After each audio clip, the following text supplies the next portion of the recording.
What's up, my little butterflies, and welcome back to my YouTube channel.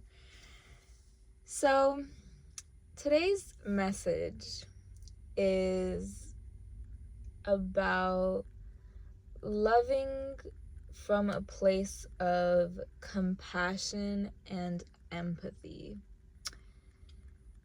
A lot of people will say they want love and say they want deep connection and run when it comes.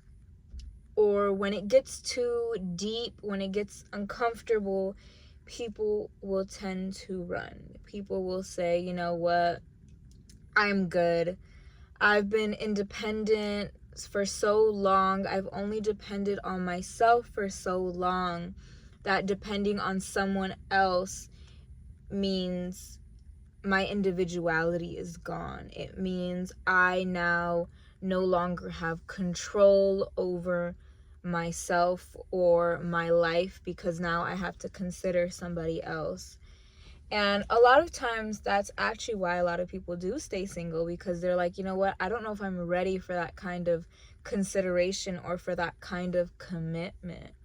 And 80% of the time, it's not that they're not ready, it's fear. It's a lot of fear. And me and my therapist were talking about this, and there's this term called anticipatory anxiety.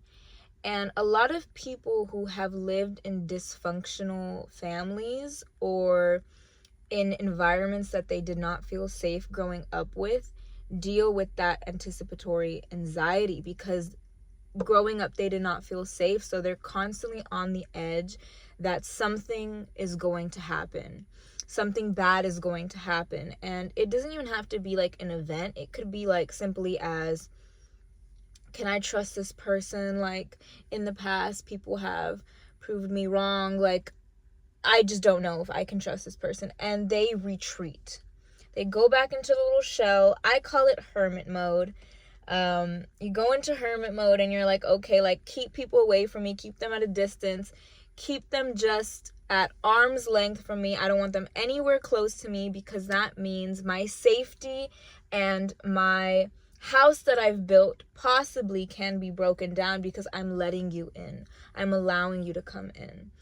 And when you really sit down with yourself and you realize that I am the problem, and yes, I just said that. When you sit down and realize that you are the problem, and you sit here and say, you look at yourself in the mirror and you're like, I am the problem, you start to realize how much self-sabotage, how much anticipatory anxiety you have placed onto your life and into your being. Like, you're walking around and you believe that you have this empowering force that's like, you know what, I don't play about myself, like I stand 10 toes down, can't nobody mess with me. But inside you're craving love and connection, and I mean, it is like a deep yearning of yours, but you're so afraid of being vulnerable and you're so afraid of putting yourself out there, because what if they hurt you? What if they betray you? What if they aren't a good friend? What if they aren't a good partner? What if they're not who you thought they were? You're never going to know. You're never going to know. And that is another thing that my therapist taught me. He taught me the Missouri state of mind. Now, I didn't know what Missouri's slogan was, or their motto. It is the show me state. And he went into this whole like background story of why it's called the show me state. And honestly, you have to let people show you who they are. And once you calculate enough evidence that, hey, you know what, this person is showing me these negative traits, they're showing me, like I can see it, it's not from fear, it's not from anxiety, but they're seriously showing me like they've done this, even though I've communicated and been patient with them, that is your sign that they need to go. But if you're sitting here and you're like, well, what if, or I don't know, like Remember, love is a loaded gun. You're hoping they won't shoot you, but maybe they fire at your leg because they're afraid. Now, I'm not saying obviously you need to stay with people that are constantly shooting at your leg, but at the same time, like, people have a lot of unawareness when it comes to trauma and when it really comes to diving in and figuring out what's wrong with them. You know, emotions are very complex. They're very difficult to navigate when you've constantly maybe buried your emotions, when you've told yourself you need to be strong, and that means ignoring your emotions. Or maybe you're extremely sensitive and all you do is let your emotions speak, so you don't take time to process them. It's you know, there's two sides. It's either you're completely ignoring your emotions or you're letting your emotions consume you, and you're so emotional and overstimulated that you yourself cannot navigate the waters of your emotions. Both of those are not healthy. You know, you have to really be able to sit with your emotions and be like, okay, why am I feeling? Start off by naming your emotions. Maybe you're sad, maybe you're anxious, maybe you're feeling numb. Where did that emotion arise from? What caused it? Is this built up over time? You know, and a lot of people think there's strength in avoiding your emotions, but these things show up later on in life. One example would be, let's say 10 years from now you have a child, and you know, you spent your whole life just grinding and grinding, and you know, you avoided your emotions, you avoided just forming that connection with yourself and your emotions. And now you have a child, and let's say you're doing really well, you're very successful, you're very wealthy, and you know, you provide for your kids, like you're like, I got you, like here. And your kid's kind of like, you know, mom, dad, like, I don't really want that new bag, or I don't really want those new shoes, like I kind of just want you to hang out with me, or can we kind of just sit, like, this happened. If you're not connected to your emotions, you're not going to be able to understand why your child is telling you that that money that you're giving me is not enough. I need your emotions and you to be present and you to sit with me and connect with me. You know, if you're not able to sit here and connect with your future child or your future partner, or just in general, like, there's a big disconnect and you don't realize it until you sit there and you're kind of like, wait, what? Like, I thought I was out here doing the best I could, but I'm not. I have not provided a safe environment for you. And maybe me thinking my way of loving you is materialistic, and that's just how I love. But it's like, that's clearly not what your child needs, or your partner needs. They need you to be present. They need you to show up and have space to hold their emotions, and they hold yours. You know, it's a mutual sharing, it's a mutual connection, it's a mutual love and a mutual understanding. And oftentimes you'll hear people who have wealthy parents be like, yeah, they bought me everything, but we don't really have that connection. Like, I can't go to them and be like, hey mom, you know, I'm feeling like this, because it's like, they're just gonna tell you, oh, well, here's $100, you know, like, money can solve that. And some people truly believe that, you know, they believe that money can solve all your problems in the world, but they can't solve the problems in here and in here. And that's why it's important to process your emotions and to sit down and be like, okay, you know what? This happened. How can I navigate these waters, and how can I let go and detach and move on from this situation instead of clinging on so tightly so it keeps going into the future? You know, when you don't solve problems from the past, they're going to keep popping up in your present. You're trying to learn a lesson here.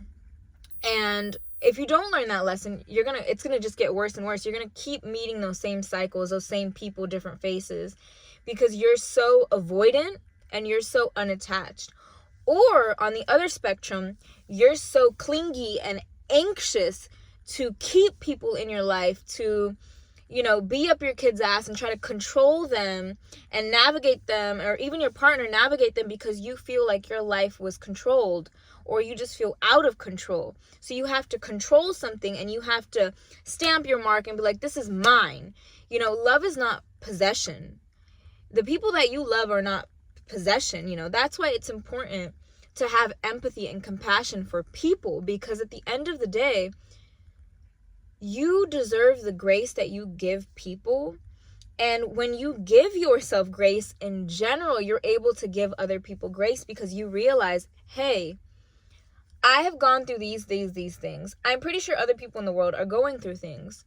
Maybe I need to step back and see the whole picture instead of zooming in. Oftentimes we're so zoomed into the picture that we don't zoom out and be like, oh my God, there's a whole picture, I'm only zoomed into one part and I'm focused on this one part and I'm missing out on the entire picture. And, sometimes when you zoom out of a picture, you can really appreciate its entirety. And that's how it is with people. You zoom into people's flaws, you zoom into what they're lacking, and you don't just zoom out and be like, oh, you know what? But this person has this, this, and this. And I like that. I want to be with someone who has this, this, and this. And,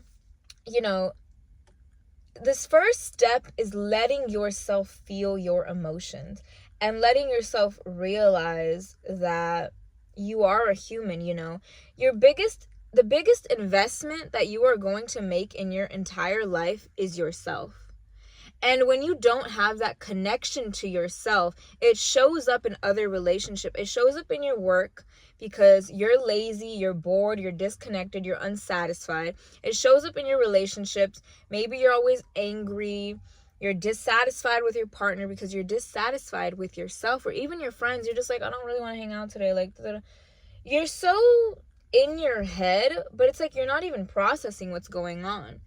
You're just in your head worried about something, but you can't quite put your finger on it because you're worried about 1,000 things.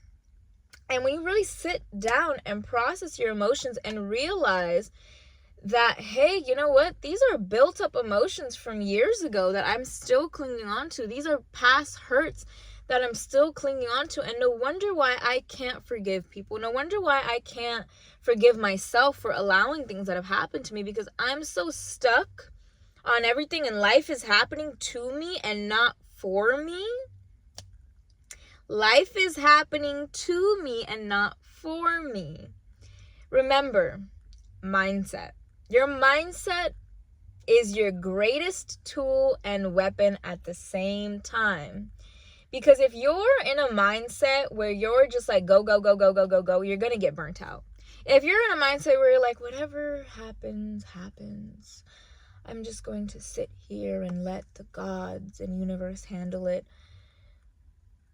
Nothing's going to happen. Nothing's shifting. Nothing's moving. It's just, nothing's happening. You're just there. You're just existing. There's nothing wrong with existing, but you're just existing. You're not living. The point of life is to live. It's to live. It's to experience. It's to make the most of it. Some people are like, I'm content, but they're not content. That you can see it all over their face, and the way they show up in your attitude. You're not happy, and people think that money is everything, and I understand. I see it. I get it. You think that you can have the money, and it'll give this, but when you don't have a peace of mind while getting that money, you will never be happy. You won't feel joy. And that's the point of life, is to feel. You can't feel if you're feeling too much and you're feeling nothing at all. The point is to feel and move. Be like the wind, just flow. But at the same time, you have to go at life. You can't just sit and wait for life to happen for you. A lot of people don't realize that perspective matters. How you're living your life. You can sit here and be like, yeah, I'm just trying to get rich. And it's like, okay, my parents always tell me this. They're like, you're going to spend your whole life working, but what's the point of working if you're not enjoying life? And I always think about that because, one of my biggest motivators is my dad. I love him for that because he's such a hardworking man, and he shows up in ways that are financial. He wants to provide for his family, and I see that he also wants us to enjoy life. He's not just like, go, go, go, go. Like, he's like, you need to sit sometimes and realize life is very fast paced, you know. You can blink an eye and all of a sudden, you know, you were 16 yesterday and now you're like 30, you know. Like, that's just how life goes, you know. The years just keep going by. And it's like people don't realize that they're just sitting in the sadness and they're just sitting in numbness. And it's like, you're just numb. You can't even enjoy a moment with your family or the people that you care about because you're so numb. You're so disconnected. And, you know, TikTok, Instagram Reels, these things really play part in that disconnection. Like, you don't realize how much social media makes an impact. Like, you're just scrolling and scrolling and scrolling, and you're not even thinking for yourself anymore. You're literally just disconnected. And everywhere you look, everyone is slowly just disconnecting from the world. And it's like you're losing the essence of what life really is. And you're going to look back from now and realize that you truly didn't live, you just existed. And, you know, like I said, sometimes you have to sit down and say, I'm the problem.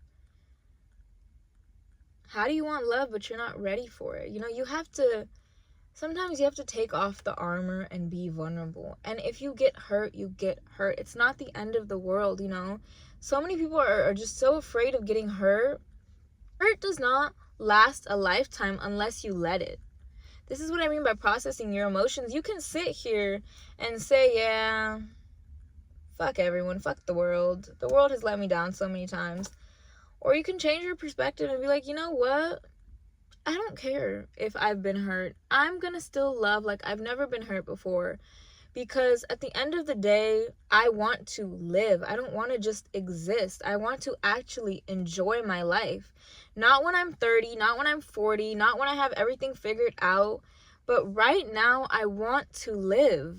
I want to live at every stage of my life. You know, I don't want to just sit here and remember the bad moments in my life. I want to sit here and be like, hey, do you remember that one time we jumped off a cliff and I broke my ankle? Or that one time, you know, we went to a view spot and we just sat there. We were present. And, you know, life went on. It's the little things. And people don't realize that. It's the little things in life that make up life.